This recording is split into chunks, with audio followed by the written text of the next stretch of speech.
Maria. I'm here with Jose and John. John, you good? You get what you needed, I'm good. I'm here. I made it. I don't know what's going on. It's scary here. bro? That's normally the case. After the weekend that That's we right. had of UFC and LFA and all of the other events, it's been a ride. For our viewers, before we get into it, make sure that you like this video, subscribe to the channel. We're going to be talking about the prelims for UFC Fight Island 7. Make sure you watch all the way to the end. I'm sure we're going to have some hot takes in here for you. And definitely leave your comments and let us know, if you think that we're on one or if we're hitting some points here. So, guys, that said, there was so much. Like, it was a pretty damn good UFC prelim. What were your initials about it, guys? Like, if you couldn't have scripted it better, like uh like the matchmakers, Maynard and Shelby, right? Shelby, they were on it. Like they, oh man. Like I think Dana even alluded to it during the press conference, for his thoughts is like couldn't have scripted this better. Like when the cards started falling into place, like they just kind of had a feeling that it was going to be great. I'm sure they didn't have any idea that it would work out the way it did because this is like video game, like us setting up like some sort of season on like a Madden MMA, like their video game. Like you set this up during story mode or something. Like it couldn't have worked out better. Yeah, I'm gonna agree. Yeah, I thought that the prelims. I was a little worried. I was tweeting going out of the prelims, getting ready to go into the main event. I mean the main card, and I literally said like, somebody wake up the guys on the main card, and I hope that they were watching the prelims because if any of them think that they're just getting performance of the night or fight of the night, I hope that they watched the prelims. I really did because it was really good. I thought Sean Shelby did an amazing job. I think that for all the production value and for obviously some of the money that the Mickey Mouse and the ESPN threw their way, because you started seeing it throughout the night in their build-ups of like how some of their graphics looked and then like some of the lead-ins and stuff. And so I think that Sean Shelby, like he met the challenge. I feel like Dana basically said, like, listen, this coming year we're going to get that money, but we need to produce the fights that put asses in seats and keep people watching. And so kudos to Dana White for going out and getting the production money from Disney and from ESPN to make it look more of a show. And then kudos to Sean Shelby for basically saying, let's put some fights together. And yeah, I had no beef with it. I was very impressed. And to touch on what you said as far as production and Sean Shelby and things of that nature, I'll make the analogy. You know how when you buy something like especially your favorite drink or whatever, and they try and upsell you on something, and you're like, nah, I don't need it, and then you get it, and then you're kind of like, oh, this is great, I'll get it again, and then they upsell you on the ESPN, they little sprinkle and say, hey, we got this new thing. Well, that new thing was that ABC Wide World of Sports production. And ESPN is nice. And, they are great at everything that they do as far as building up stories and, things, making you care about things that I don't care about cornhole, but like they put ESPN on it, I'll watch it for whatever reason. But like the production value that was there was just next level, even for ESPN on the ABC side. True. Yeah. That's really quickly, Maria. Really quickly, Maria. I'm sorry. Did this story. No. Really quickly, Maria. They did this story on Matt Brown, and I was like, only ESPN, ABC, only that. That was a really good story. I was like, only they would have done that. Like, listen, no knock on them, but that story wouldn't have been done 10, 15 years ago when they were on Spike. Not at all. Spike didn't give a shit about. No, I was just gonna. Spike didn't give a shit about actually knowing these fighters. They very much to use an analogy that Jose had used in another episode. They were all about just giving us the beef and fuck the barn. We didn't need a barn. So not to call you out, but it sounds to me like you might need that barn a little bit more than you've admitted in the past. I love the barn, but if the beef is bad, it doesn't matter what the barn looks like. I'll show you what the barn looks like. The barn's down the street from my house. So listen, look a little bit. Yeah, there's no question the production value is definitely there. But I want to dig into a couple of these fights. There were a couple of things that stood out to me. So I'm just gonna, I know we talked about the Felipe Tapa fight in another episode. I'm sure we'll talk about it a little bit more. But I'm gonna focus on the ladies because being the only lady on this team, like sometimes it's my duty to call things out and sometimes it's not.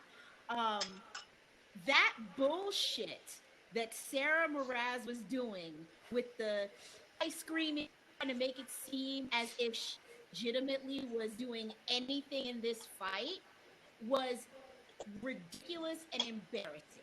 Her performance to me overall in this fight she was just completely flat by some try to make it seem she was doing anything. So I don't think with the quality of the fight. Melo definitely came in and she did her thing. But I think that this is probably the weakest card, or the weakest fight on this card. I felt like all of the other fights were really, really good. Appreciate that after that shit show, you got to the about of a on Jocelyn or Edward.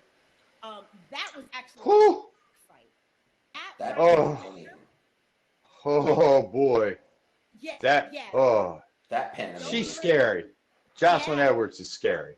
Listen, I very rarely take a very hardcore stance on haters, but for her to literally be the first Latina in the UFC, a lot of black women in the UFC to begin with, and even for that are Latino descent. So I, being an Afro-Latina myself, she already had my vote. But I'd seen a couple of her. She was LFA. I knew that she was a bit of a, but I didn't know how she would come into this fight on short notice. And she did not point. Like, to me, she showed she belongs in the UFC. And I thought that was an excellent way for the prelims to end. So those were kind of my fights that I just wanted to kind of touch on. Were there any for you guys really out in these prelims? That I'm gonna be honest, that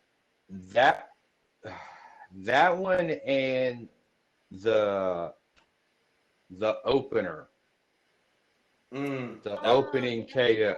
Just stole mine. Lingo. Yeah. Gilbert and Lingo. Lingo and Kilburn. Yeah, that one. I admire Kilburn in there. It's talk to me about it, Jose.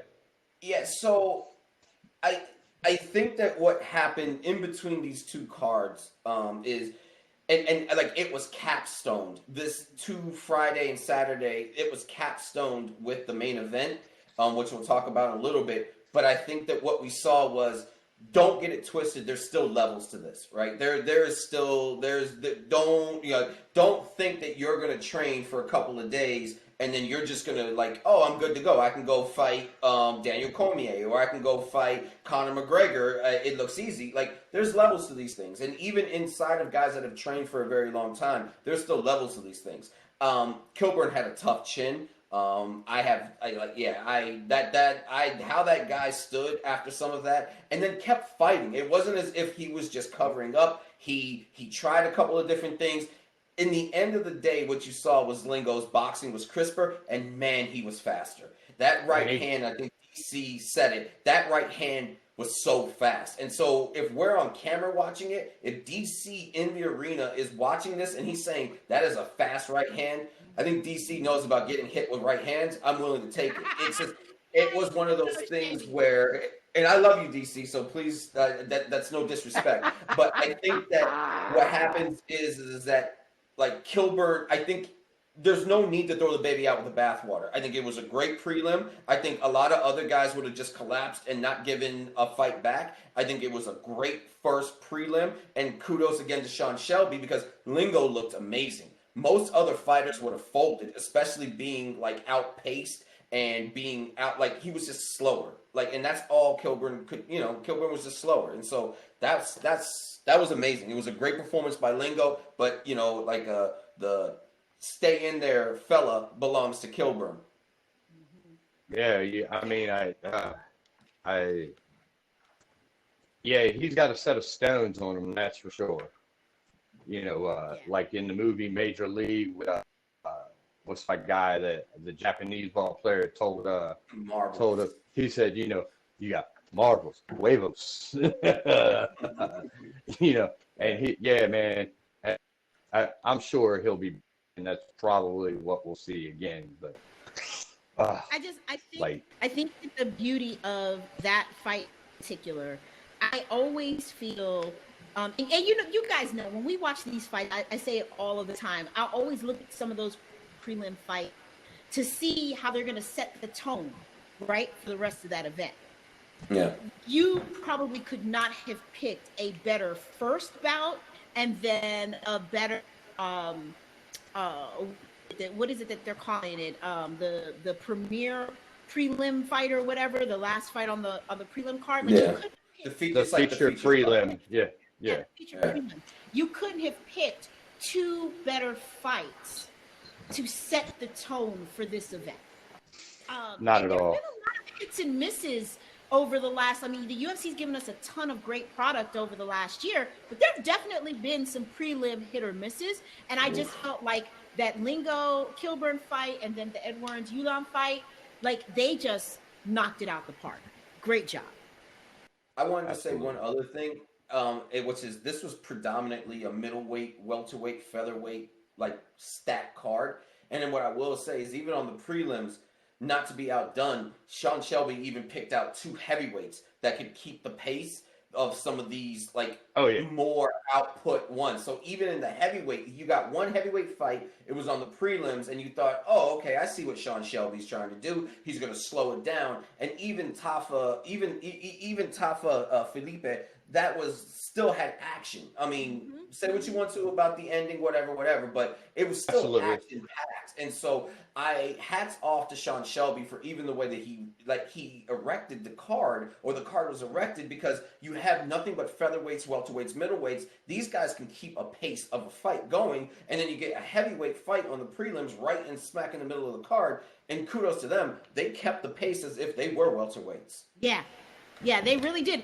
And just to kind of add on that, because, we've talked privately off air about the evolution of the heavyweights within the UFC. They did that still looking like the traditional heavyweights, heavier guys, maybe not the most impressive physiques, but they were in there banging, and they were looking like these newer heavyweights who are, your Stipes and Ngannous, who are just like cut up Adonises. So to your point, Jose, I just really, really great job. Awesome. All right. Well, with that, guys, let us know what you thought of the prelims. Please make it a point. Subscribe to the channel and our podcast. You can follow us on Twitter. Again, our handle is @BowsThrowing. Leave your comments. We will respond. So you can come. You can come. Yes, please do. Because we time enough for you either way, right? But definitely. Right. Absolutely. And thanks for watching, man. We'll see you guys next time. Peace. See you.